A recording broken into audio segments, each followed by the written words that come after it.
Hi friends, Right Careers welcomes you to another brand new video for this week. This is Sudarshan, your career coach. Before we get on to this week's topic, the customary thing, in case you have subscribed to my YouTube channel, thank you so much, and in case you haven't, do click on the subscription button and also the bell button for instant notifications of all videos. Right, moving on to this week's topic, I would say it's a high profile topic. The topic that we have taken for this week is career in diplomacy. Now, before we see what are the career prospects of diplomacy, we need to understand what is diplomacy and also who is a diplomat. What does a diplomat do is something which we understand first, and then we will also see the etiquettes or qualities that are required by someone to become a diplomat, and the educational qualification, the formal qualification to become a diplomat, and then finally we will see what exactly a diplomat does. Right. So this is what we are going to see this week. So the textbook definition of diplomacy is conducting of various international relations. Conducting international relations by various forms. Now, which forms? By negotiation, by dialogue.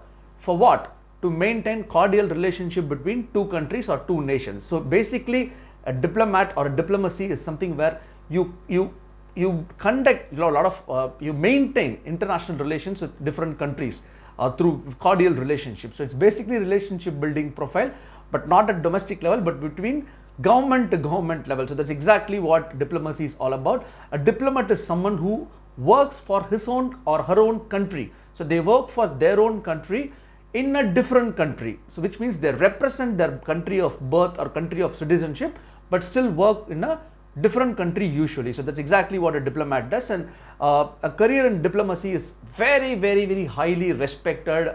It's a high profile career, I told you, because it deals with issues like foreign policies. You promote peace among region, you promote cooperation among region, you promote trade, you promote commerce among different states and different countries. So that's exactly what you do. So definitely a high profile one. Now, how to become a diplomat? If you ask me, if you're a 12th standard student, if you can directly become a diplomat, no, you cannot. In India, if you have to become a diplomat, you have to clear civil service examination and choose IFS, Indian Foreign Service, as an option. So once you clear your UPSC exams, you can choose IFS and then become a diplomat. Now, for which you got to possess graduation. Now, any graduation in any stream is fine. So once you clear your undergraduation, you can start preparing for your UPSC, clear UPSC, give interview, choose IFS cadre, and then become a Indian Foreign Service cadre, and then you can become a diplomat, and that's how it works. But the word of utmost importance that I would like to give you at this point is, if you are a 12th standard student and if you are aiming to become a diplomat, start preparing right after 12th. Get to know what's happening in international arena, so that it is not an overnight choice profession. So it has to be a ongoing profession.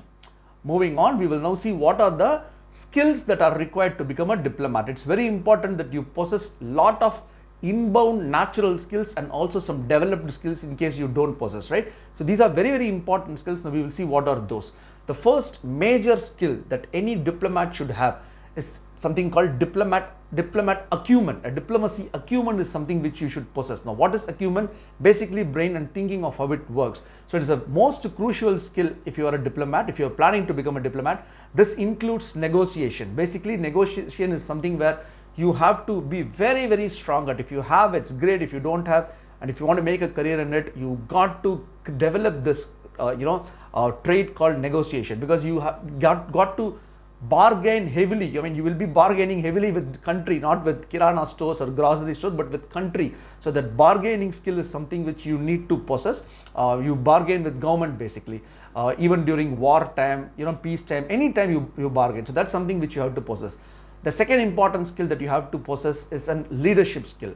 Now it is a very important skill, because whenever whichever country you represent, say you're an Indian and you're posted in UAE, for example, a country like Dubai, UAE, Middle East or somewhere. Now there will be a lot of issues. Now you are basically the leader of your home country in some other country. Now your fellow countrymen who are living in that country will look up to you for each and everything. Each and everything includes visa, immigration, legal immigration, and even if it is an illegal immigration, it is you who have to take a call on behalf. If there is a war, you have to be the last person, to evacuate everyone, and then you should be the last person to come out of the country in times of crisis, drought, etc.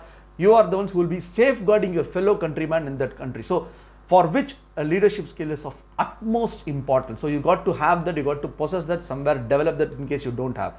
That's the second skill that's required. The third important skill that you have to have is interpersonal skill.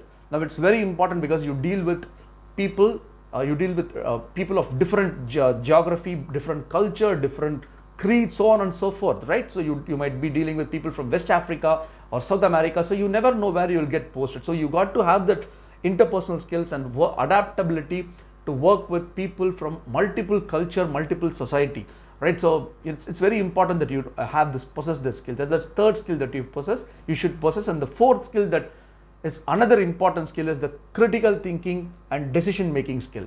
It is very important that you take a decision at the right time. You take the right decision at the right time. For example, war is happening, we all know, between Russia and Ukraine.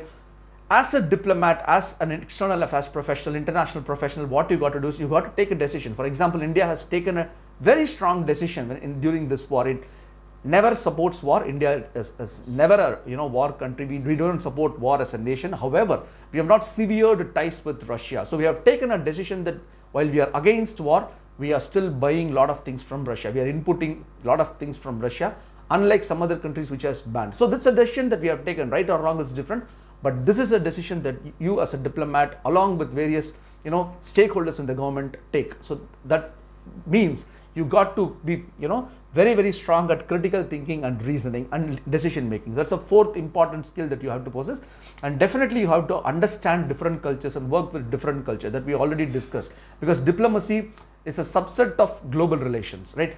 There is a difference between career in international relations and diplomacy, which we will see later. But this is not a career in international trade or international commerce. This is a career in diplomacy, where you work with government, you deal with government. At times you also deal with private investors also. These are some of the skills that you have to possess. And let us now see what are the duties of a diplomat. A diplomat job is always a challenging job, irrespective of the country that you are posted. You are usually posted in foreign countries, at times in India also, under the Ministry of External Affairs. So the decision lies with Ministry of External Affairs. And there are some duties as a diplomat that you have to do. The first important duty is you have to manage two sides of political affair. If you represent a country, you have to manage that country's political affair with your home country's political affairs. So it's not easy to maintain political affairs. You're not a politician, you're a bureaucrat in this, but you still have to manage the political agendas of two nations. So that's the first duty that you have to make. You also need to oversee territorial issues. If you are posted in your neighboring countries, you have to make sure that territorial tensions and borders are intact. Even if you are posted in some other country, say for example, in some South American country, for example, you got to know the territorial issues that's happening between those two countries, not with India. So you have to have a clear eye on that as well. You will also be representing your nation in forums like United Nations or various other international bodies. That's the third duty that you will have. And then you also give consular facility as a consulate general or as someone who works in High Commission. You give those facilities to your fellow countrymen and also to foreigners who visit your country when they come for India. So these are some of the duties that you do.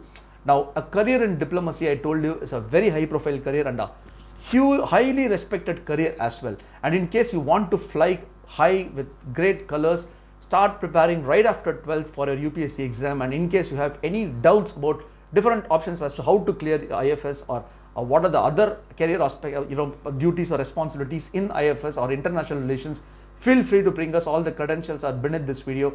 And until next Monday with another brand new video, see you all, take care, have a safe week. Thank you.